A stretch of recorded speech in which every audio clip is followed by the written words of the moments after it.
Ito mga boss, narito tayo sa farm ni Sir Arvin dito sa anong barangay ito, sir? San Nicolas. San Nicolas sa San Pablo City. Kasama natin si Sir Arvin sa kanyang farm. Ito yung isa sa kanyang mga personal na materyales. ARJ Huts. ARJ Huts mga boss. Yan si Sir Arvin.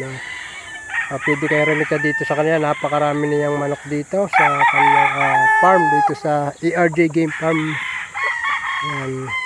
Napakarami. Ayan. Kasama natin si paring Mirano Brad TV mga boss. Ayun. Yan. Pakisuportahan natin yan. Napakabait niyang vlogger.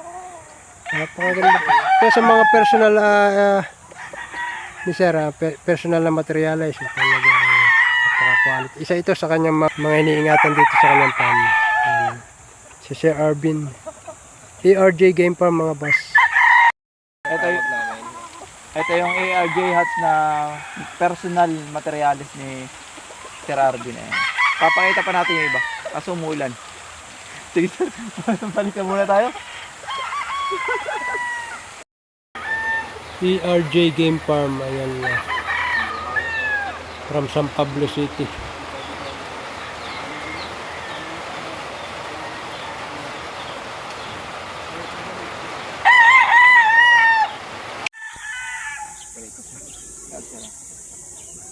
Sir, kanino nga galing yung lemon mong yan?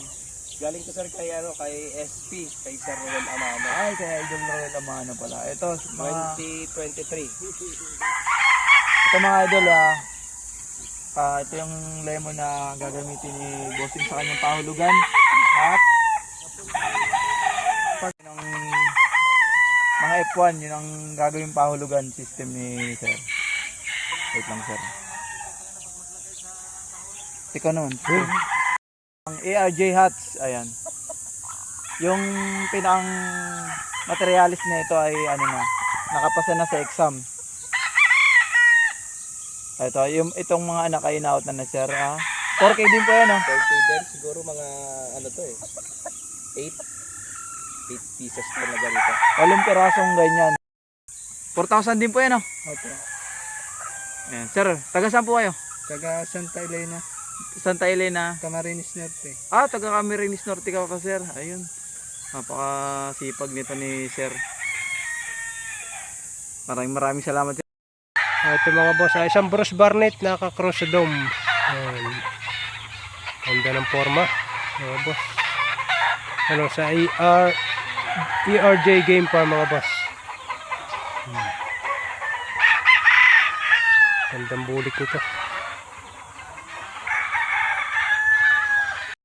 Mga boss, isa naman lemon ito. Ayan. Ayan. Ito ay 2 beses raw nakapasa sa exam mga boss. Base mahigitan ng 2 taon ito mga boss. Ito yung isa sa materialis na ginagamit nila mga boss. Isang lemon. Ganda ng lemon na ito. ARJ Game Farm mga boss from San Pablo. Ito naman mga boss, isang SBR naka-cross sa Milsim mga boss. Ayan ganda nito. Mga nasa 7 to 8 months din ito mga boss. Isang SBR naka-cross sa Milsim mga boss. Ganda ng forma.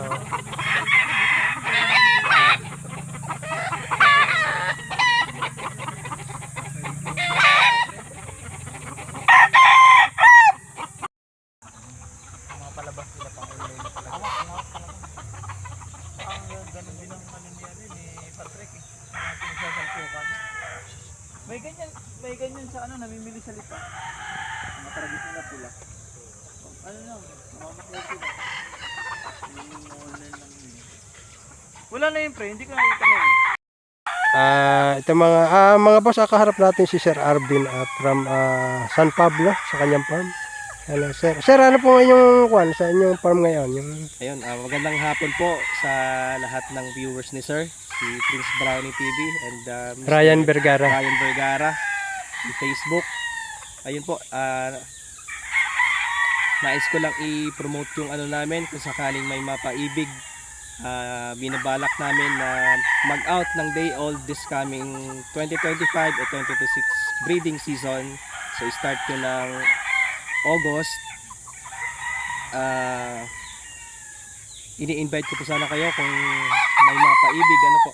And aside from day old na gusto naming i-out, inaano din namin kung sakali, kasi may mga magtatanong din sa amin kung nagpapahulugan kami, so binabalak din namin na magpahulugan, but idedepende siyempre namin yon sa magiging availability ng mga pullets na hindi pa namin na-harvest.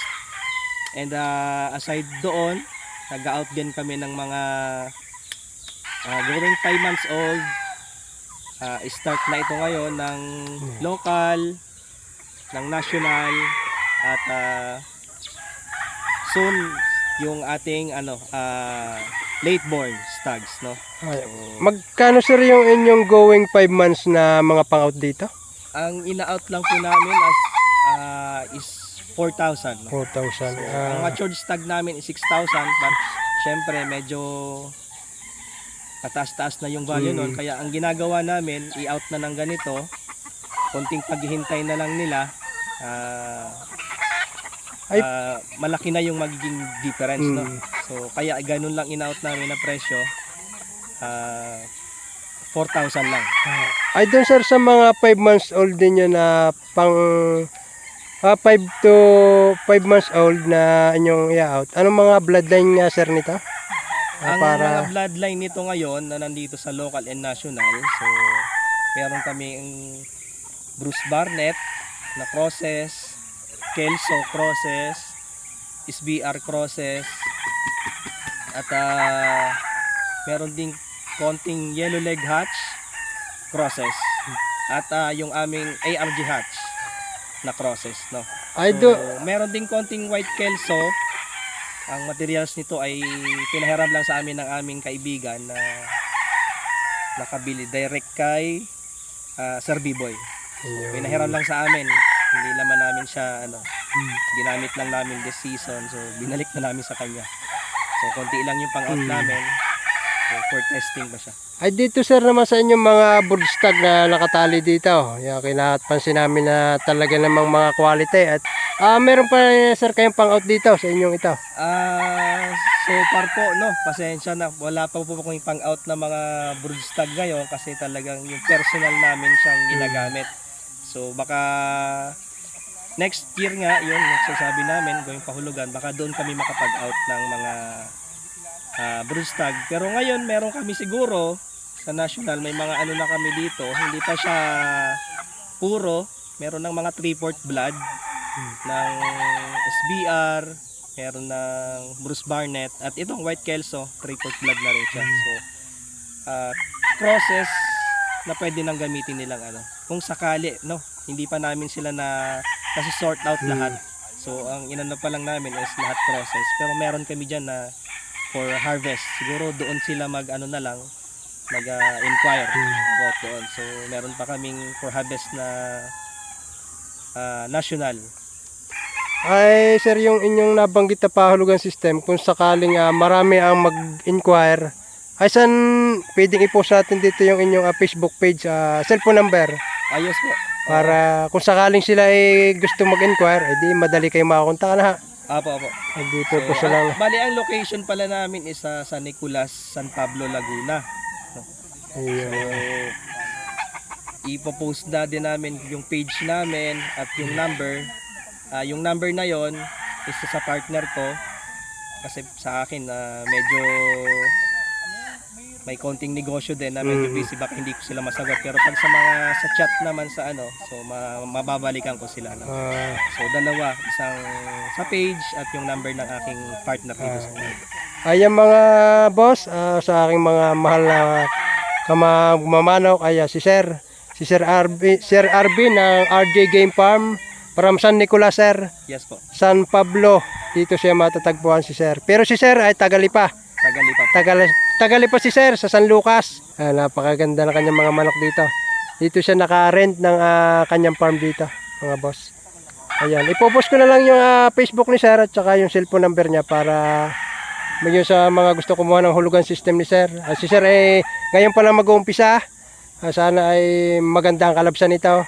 At saka doon sa mga gusto ay mura-mura, mayroon dito day old na mga sisaw, binibenta rin ni Sir. Nag-out din siya. Yun. Magandang araw ho. Sir, salamat. Sir Arvin. Thank you po. Salamat po sa inyong Bisita pag-imbita. amin dito. Thank you.